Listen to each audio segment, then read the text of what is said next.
पहला यानी कि 51 नंबर प्रश्न है हमारा, जाइलम ऊतक पौधों में किस दिशा में जल का परिवहन करता है बताइए। जो जाइलम है वह, जो ऊतक है जाइलम, वह पौधों में किस दिशा में जल का परिवहन करता है बताइए। दोस्तों इसका जो राइट आंसर होगा वो होगा हमारा ऑप्शन बी, केवल ऊपर की ओर, एक दिशीय, यानी कि जो जाइलम है वो पौधों में जड़ की तरफ से जो है जल और जो घुले हुए खनिज होते हैं इनको तने की तरफ ले जाता है, और इसी के विपरीत जो हमारा फ्लोएम होता है वो क्या करता है, पत्तियों से जो भोजन बनता है उसको पूरे पौधे में पहुंचाता है, तनों में पहुंचाता है, पौधों में हर जगह, तो वो द्विदिशीय होता है। लेकिन जो हमारा जाइलम है वो एक दिशीय होता है, याद रखिएगा, इंपॉर्टेंट है। चलिए अगला प्रश्न हमारा प्रश्न नंबर 52, रेगुर मृदा काली मिट्टी के निर्माण में किस प्रकार की चट्टानों का योगदान होता है। रेगुर मृदा यानी कि काली मिट्टी के निर्माण में किस प्रकार की चट्टानों का योगदान होता है, तो वह होता है बेसाल्ट की चट्टानों का योगदान। कैसी? बेसाल्ट चट्टानों का योगदान।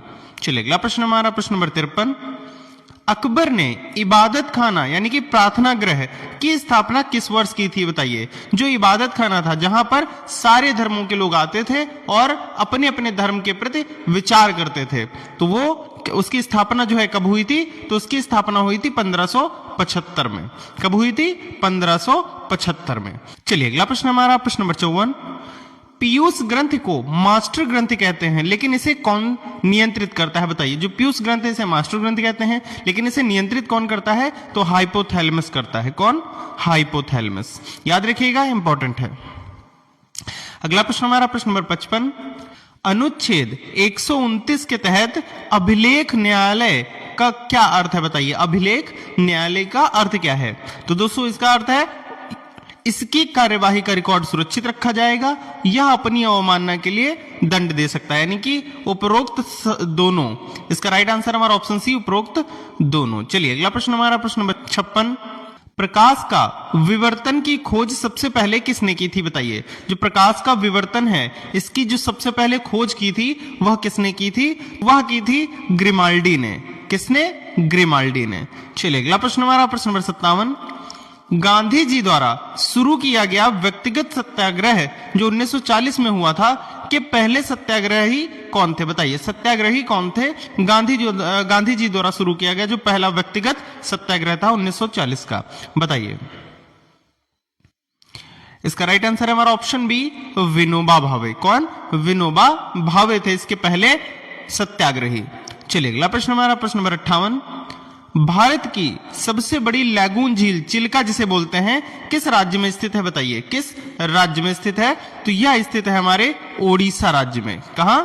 ओडिशा राज्य में। चलिए अगला प्रश्न हमारा प्रश्न नंबर 59, एंजाइम शब्द का प्रयोग सबसे पहले किस वैज्ञानिक ने किया था बताइए। जो एंजाइम शब्द है इसका प्रयोग सबसे पहले किसने किया था, वह किया था विलियम कोहने ने। किसने? कोहने ने किया था, विलियम कोहने ने। चलिए अगला प्रश्न हमारा प्रश्न नंबर 60, राज्य लोक सेवा आयोग के अध्यक्ष की और सदस्यों की नियुक्ति कौन करता है बताइए। जो राज्य लोक सेवा आयोग है उसके अध्यक्ष और सदस्यों की नियुक्ति कौन करता है बताइए। दोस्तों राज्य लोक सेवा आयोग में जो है वह करता है राज्यपाल, और यहीं पर संघ लोक सेवा आयोग अगर होता तो कौन करता? राष्ट्रपति। चलिए अगला प्रश्न हमारा प्रश्न नंबर 61, ध्वनि की चाल पर दाब का क्या प्रभाव पड़ता है बताइए। ध्वनि की जो चाल है उस पर दाब का प्रभाव क्या पड़ता है बताइए। इसका राइट आंसर हमारा ऑप्शन सी, दाब का कोई प्रभाव नहीं पड़ता है। ध्वनि की चाल पर दाब का कोई प्रभाव नहीं पड़ता है। चलिए अगला प्रश्न हमारा प्रश्न नंबर 62, भक्ति आंदोलन के दौरान विशिष्टाद्वैतवाद मत का प्रतिपादन किसने किया था बताइए। विशिष्टाद्वैतवाद मत का जो है प्रतिपादन वह किसने किया था, तो वह किया था हमारे रामानुजाचार्य ने। किसने? रामानुजाचार्य ने किया था। चलिए अगला प्रश्न हमारा प्रश्न नंबर 63, जीएसटी की पंजीकरण संख्या यानी कि GSTIN में कुल कितने अंक होते हैं, अक्षर होते हैं बताइए। दोस्तों बहुत ही इंपॉर्टेंट प्रश्न है, कितने अंक या अक्षर होते हैं बताइए। इसका राइट आंसर है हमारा ऑप्शन सी, 15। कितने अंक या अक्षर होते हैं? तो 15 होते हैं। चलिए अगला प्रश्न हमारा प्रश्न नंबर 64। विटामिन K1 का रासायनिक नाम फाइलोक्विनोन है, यह मुख्य रूप से किसमें सहायक है? बताइए। जो विटामिन K है यह किसमें सहायक है, आपसे पूछ रहा है, बताइए। दोस्तों इसका राइट आंसर है हमारा ऑप्शन बी, रक्त का थक्का जमना। दोस्तों आपने कई बार सुना होगा कि विटामिन K से रक्त का थक्का जमता है। अगर विटामिन K नहीं होगा तो खून बहता रहेगा, उसका थक्का नहीं जमता है। तो याद रखिएगा विटामिन K1 जो है वह किसके लिए सहायक है? तो रक्त का थक्का जमना, रक्त का थक्का जमाने के लिए सहायक होता है। चलिए अगला प्रश्न हमारा प्रश्न नंबर 65। मुख्य निर्वाचन आयुक्त को उसके पद से कैसे हटाया जा सकता है? बताइए। जो मुख्य निर्वाचन आयुक्त होते हैं उनको उसके पद से कैसे हटाया जा सकता है? तो उनको हटाया जा सकता है संसद के दोनों सदनों द्वारा महाभियोग जैसी प्रक्रिया से। कैसे? संसद के दोनों सदनों द्वारा महाभियोग जैसी प्रक्रिया से इनको हटाया जा सकता है। चलिए अगला प्रश्न हमारा प्रश्न नंबर 66। सियाचिन जाने वाले पहले भारतीय प्रधानमंत्री कौन थे? बताइए। जो सियाचिन सबसे पहले भारतीय प्रधानमंत्री थे वो कौन गए थे? तो वो गए थे मनमोहन सिंह। कौन? मनमोहन सिंह। चलिए अगला प्रश्न हमारा प्रश्न नंबर 68। अशोक के शिलालेखों को सबसे पहले किसने पढ़ा था? दोस्तों इंपॉर्टेंट प्रश्न है। अशोक के शिलालेखों को सबसे पहले किसने पढ़ा था? तो वह पढ़ा था जेम्स प्रिंसेप ने। किसने? जेम्स प्रिंसेप ने पढ़ा था। चलिए अगला प्रश्न हमारा प्रश्न नंबर 69। इंसुलिन की खोज के लिए किसे नोबेल पुरस्कार प्रदान किया गया था? बताइए। इंसुलिन की खोज के लिए सबसे पहले जो नोबेल पुरस्कार है वह प्रदान किया था, तो वह मिला था बेंटिंग और बेस्ट को। किसको? बेंटिंग और बेस्ट को। चलिए अगला प्रश्न हमारा प्रश्न नंबर 70।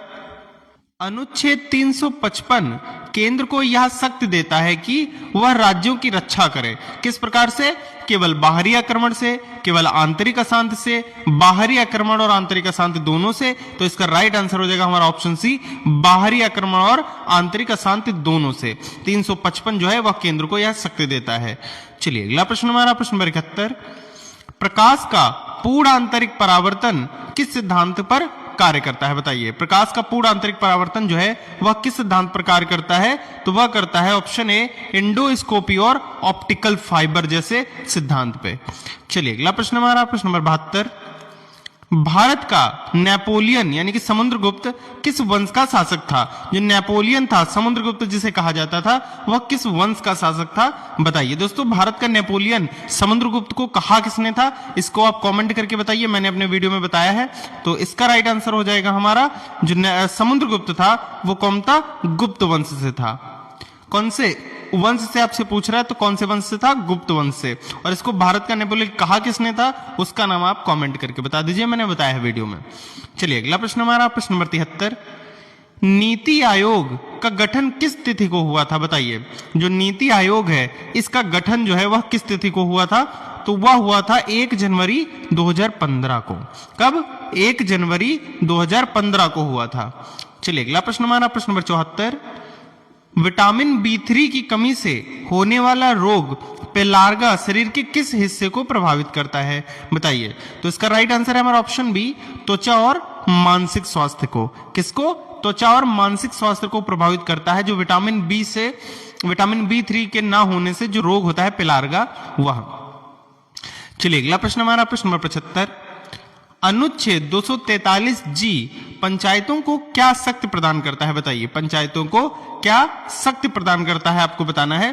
तो ये शक्ति प्रदान करता है आर्थिक विकास और सामाजिक न्याय की योजनाएं बनाने की। किस प्रकार की शक्ति है? तो आर्थिक विकास और सामाजिक न्याय की योजनाएं बनाने की शक्ति प्रदान करता है। चलिए अगला प्रश्न हमारा प्रश्न नंबर 76। वायुमंडल की किस परत में ओजोन छिद्र मुख्य रूप से पाया जाता है? दोस्तों ओजोन छिद्र किस वायुमंडल की परत में पाया जाता है ये आपसे पूछ रहा है। तो इसका राइट आंसर हो जाएगा हमारा ऑप्शन बी, समताप मंडल, विशेषकर ध्रुवों पर। कहां? विशेषकर ध्रुवों पर समताप मंडल जो वायुमंडल की परत है समताप मंडल उसमें पाया जाता है। चलिए अगला प्रश्न हमारा प्रश्न नंबर 77। प्रशांत महासागर का प्रवेश द्वार किसे कहा जाता है? बताइए। जो प्रशांत महासागर है इसका प्रवेश द्वार किसे कहा जाता है? तो इसको कहा जाता है पनामा नहर को। इसे पनामा नहर को कहा जाता है प्रशांत महासागर का प्रवेश द्वार। चलिए अगला प्रश्न हमारा प्रश्न नंबर 78। अंगुत्तर निकाय ग्रंथ किस धर्म से संबंधित है जिसमें 16 महाजनपदों का वर्णन है? दोस्तों 16 महाजनपदों का वर्णन है। ऐसा कौन सा ग्रंथ है जो अंगुत्तर निकाय है, अंगुत्तर निकाय ग्रंथ जो है वह किस धर्म से संबंधित है, आपसे पूछ रहा है, बताइए। दोस्तों अंगुत्तर निकाय जिसमें 16 महाजनपदों का वर्णन है वह है बौद्ध धर्म से संबंधित। किससे? बौद्ध धर्म से संबंधित है। चलिए अगला प्रश्न हमारा प्रश्न नंबर 79। डीएनए के एक हेलिक्स यानी कि घुमाव की लंबाई कितनी होती है, बताइए। जो डीएनए है उसके एक हेलिक्स घुमाव की लंबाई कितनी होती है? तो वो होती है 34 एंगस्ट्रॉन। कितनी? ए फॉर एंगस्ट्रॉन, ये जो एंगस्ट्रॉन का साइन है, तो 34 एंगस्ट्रॉन होती है एक घुमाव की लंबाई। चलिए अगला प्रश्न हमारा प्रश्न नंबर 80। अनुच्छेद 360 वित्तीय आपातकाल। दोस्तों अनुच्छेद 360 किससे संबंधित है? तो वित्तीय आपातकाल से। की घोषणा को कितने समय के भीतर संसद द्वारा स्वीकृत मिलनी अनिवार्य होती है, बताइए। इसका राइट आंसर हमारा ऑप्शन बी 2 माह। क्या राइट आंसर हो जाएगा? 2 माह में इसकी स्वीकृति मिलना आवश्यक होती है। चलिए अगला प्रश्न हमारा प्रश्न नंबर 81। ध्वनि की पिच आवृत्ति पर निर्भर करती है। उच्च आवृत्ति वाली ध्वनि कैसी होती है? तो वह होती है तीक्ष्ण व पतली। दोस्तों मैंने आपको बताया था जिसमें जो आवृत्ति है, फ्रीक्वेंसी है, वो ज्यादा होगी उसकी आवाज पतली होगी, और जितनी ही फ्रीक्वेंसी कम होगी उतनी ही मोटी आवाज होगी, जैसे कि शेर की आवाज। तो याद रखिएगा, इंपॉर्टेंट हो सकता है। चलिए अगला प्रश्न हमारा प्रश्न नंबर 82। अमीर खुसरो किसके प्रसिद्ध शिष्य थे, बताइए। जो अमीर खुसरो थे वह किसके प्रसिद्ध कवि थे? इसका राइट आंसर है हमारा ऑप्शन बी निजामुद्दीन औलिया के प्रमुख शिष्य थे ये अमीर खुसरो। चलिए अगला प्रश्न हमारा प्रश्न नंबर 83। भारत में राष्ट्रीय आय जो नेशनल इनकम है का आकलन सबसे पहले किसने किया था, बताइए। जो राष्ट्रीय आय है उसका आकलन सबसे पहले किसने किया था भारत में? तो वह किया था दादा भाई नौरोजी ने। किसने? दादा भाई नौरोजी ने किया था। चलिए अगला प्रश्न हमारा प्रश्न नंबर 84। विटामिन B7 यानी कि बायोटिन का मुख्य स्रोत क्या है, बताइए। जो B7 है इसका मुख्य स्रोत क्या है यह आपको बताना है। तो इसका मुख्य स्रोत है यीस्ट, अंडे की जर्दी और मूंगफली। काहे काहे में मिलता है? मूंगफली में मिलता है, अंडे की जर्दी में मिलता है और यीस्ट में मिलता है। चलिए अगला प्रश्न हमारा प्रश्न नंबर 85। आकस्मिकता निधि से धन निकालने के लिए किसकी पूर्व अनुमति आवश्यक होती है? दोस्तों आकस्मिकता धन निकालने के लिए अनुमति होती है राष्ट्रपति की। पूर्व अनुमति किसकी चाहिए होती है? तो राष्ट्रपति की चाहिए होती है। चलिए अगला प्रश्न हमारा प्रश्न नंबर 86। भारत में अक्टूबर हीट का मुख्य कारण क्या है, बताइए। भारत में जो अक्टूबर हीट आती है इसका मुख्य कारण है उच्च आर्द्रता और उसके साथ तापमान। उच्च तापमान, क्या? उच्च आर्द्रता के साथ उच्च तापमान का ये जो कारण है ये अक्टूबर हीट लाने का कारण है। चलिए अगला प्रश्न हमारा प्रश्न नंबर 87। कंप्यूटर में आईपी एड्रेस में के IPv6 संस्करण में कितने बिट्स होते हैं? दोस्तों मैंने उस दिन ही बताया था, जो IPv4 के बारे में बताया था तो उसके साथ ही मैंने बताया था IPv6 के बारे में कि ये लेटेस्ट है। IP6 वाला जो है वह लेटेस्ट है। उसमें कितने बिट्स होते हैं? तो 128 बिट्स होते हैं। कितने? 128 बिट्स होते हैं। चलिए अगला प्रश्न हमारा प्रश्न नंबर 88। मनसबदारी प्रथा में जात और सवार शब्द का क्या दर्शाते हैं, बताइए। जो मनसबदारी प्रथा थी उसमें जात और सवार शब्द जो है वो क्या दर्शाते हैं, आपसे पूछ रहा है, बताइए। इसका राइट आंसर है हमारा ऑप्शन है जात पद। ये जो जात है, ये जात और पद, श्रेणी, ये 3 चीजें दर्शाते हैं। और ये सवार है, ये सवार घोड़ों की संख्या है। तो ये क्या दर्शाते हैं? जात पद श्रेणी सवार घोड़ों की संख्या। चलिए अगला प्रश्न हमारा प्रश्न नंबर 89। शुद्ध जल विद्युत का कुचालक है, लेकिन इसमें क्या मिलाने पर यह सुचालक बन जाता है? दोस्तों इसमें क्या ऐसा मिला दिया जाए कि ये जो विद्युत का सुचालक बन जाए? तो ये नमक मिलाने पर बन जाता है। क्या? नमक मिला देने पर यह विद्युत का सुचालक बन जाता है। चलिए अगला प्रश्न हमारा प्रश्न नंबर 90। संविधान सभा की पहली बैठक कब हुई थी, बताइए। संविधान जो सभा थी उसकी पहली बैठक कब हुई थी? तो उसकी पहली बैठक हुई थी 9 दिसंबर 1946 को। कब हुई थी? 9 दिसंबर 1946 को। याद रखिएगा, इंपॉर्टेंट है। प्रश्न नंबर 91 है हमारा। सफेद रक्त कोशिकाएं जो WBC होती हैं का जीवन काल सामान्यतः कितना होता है बताइए?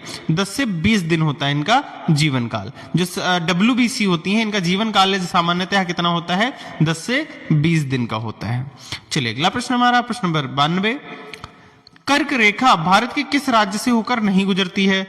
दोस्तों इंपॉर्टेंट प्रश्न है, कई बार परीक्षाओं में आया है इसलिए पूछा जा रहा है बार बार।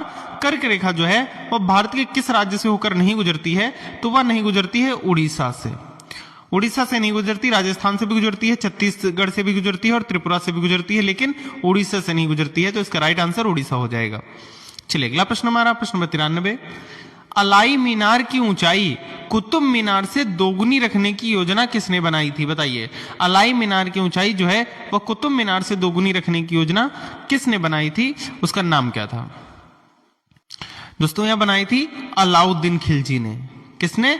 अलाउद्दीन खिलजी ने। चलिए अगला प्रश्न हमारा प्रश्न नंबर 94। लाइसोसोम के भीतर कौन सा एंजाइम पाया जाता है जो कोशिका के अंगों को पचाने की क्षमता रखता है? बताइए। जो लाइसोसोम है उसके अंदर कौन सा एंजाइम पाया जाता है जो कोशिका के अंगों को पचाने की क्षमता रखता है? तो वह रखता है हाइड्रोलाइटिक एंजाइम। कौन सा? Hydrolytic enzyme. चलिए अगला प्रश्न हमारा प्रश्न नंबर 95। अनुच्छेद 323 बी के तहत न्यायाधिकरण किस विषयों के लिए बनाए जा सकते हैं? बताइए। किस विषयों के लिए बनाए जा सकते हैं अनुच्छेद 323 बी के तहत न्यायाधिकरण? तो वो बनाए जाते हैं कर, विदेशी मुद्रा, भूमि सुधार आदि के लिए। किसके लिए? कर, विदेशी मुद्रा, भूमि सुधार आदि के लिए। चलिए अगला प्रश्न हमारा प्रश्न नंबर 96। प्रकाश का प्रकीर्णन किस वैज्ञानिक के नाम से प्रसिद्ध है जिसे नोबेल पुरस्कार मिला था? बताइए। किस वैज्ञानिक के नाम से प्रसिद्ध है और उन्हें नोबेल पुरस्कार मिला था? इसका राइट आंसर है हमारा option B, C V Raman. Raman प्रभाव, जिसे हम रमन प्रभाव बोलते हैं, वह सीवी रमन के नाम से इनको नोबेल पुरस्कार भी मिला था और इसे रमन प्रभाव भी कहते हैं। चलिए अगला प्रश्न हमारा प्रश्न नंबर 97। ब्रह्म समाज का मुख्य उद्देश्य या मुख्य सिद्धांत क्या था? बताइए। जो ब्रह्म समाज था इसका मुख्य सिद्धांत क्या था आपको बताना है। तो इसका सिद्धांत था एकेश्वरवाद। क्या था? एकेश्वरवाद था इसका जो सिद्धांत था वह। चलिए अगला प्रश्न हमारा प्रश्न नंबर 98। गोविंद बल्लभ पंत सागर कृत्रिम झील उत्तर प्रदेश के किस जिले में स्थित है? दोस्तों उसका झील जो है उसका नाम क्या है? गोविंद बल्लभ पंत सागर। और यह जो कृत्रिम झील है यह उत्तर प्रदेश के किस जिले में स्थित है आपको पूछ रहा है? तो यह स्थित है सोनभद्र में। कहां स्थित है? सोनभद्र में स्थित है। चलिए अगला प्रश्न हमारा प्रश्न नंबर 99। RH फैक्टर की खोज किस वर्ष की गई थी? बताइए। जो RH फैक्टर था इसकी खोज जो है वह किस वर्ष हुई थी? बताइए। दोस्तों इसका राइट आंसर है हमारा ऑप्शन बी, 1940। दोस्तों RH फैक्टर की खोज जो है वह 1940 में हुई थी। चलिए अगला प्रश्न हमारा प्रश्न नंबर 100। लोकसभा अध्यक्ष अपना त्यागपत्र किसे सौंपता है? बताइए। जो लोकसभा अध्यक्ष होता है वह अपना जो त्यागपत्र है वह किसे सौंपता है? तो वह सौंपता है लोकसभा उपाध्यक्ष को। किसको सौंपता है? लोकसभा उपाध्यक्ष को। दोस्तों बहुत लोग इसमें राष्ट्रपति लगाने की कोशिश करेंगे राइट आंसर, लेकिन इसका राइट आंसर जो है लोकसभा उपाध्यक्ष। दोस्तों यहीं पर हमारे जो मॉडल पेपर नंबर 3 था वो यहीं पर कंप्लीट होता है। मुझे उम्मीद है कि आपको प्रश्न अच्छे लगे होंगे। अगर प्रश्न अच्छे लगे हैं तो वीडियो को लाइक कर दीजिएगा।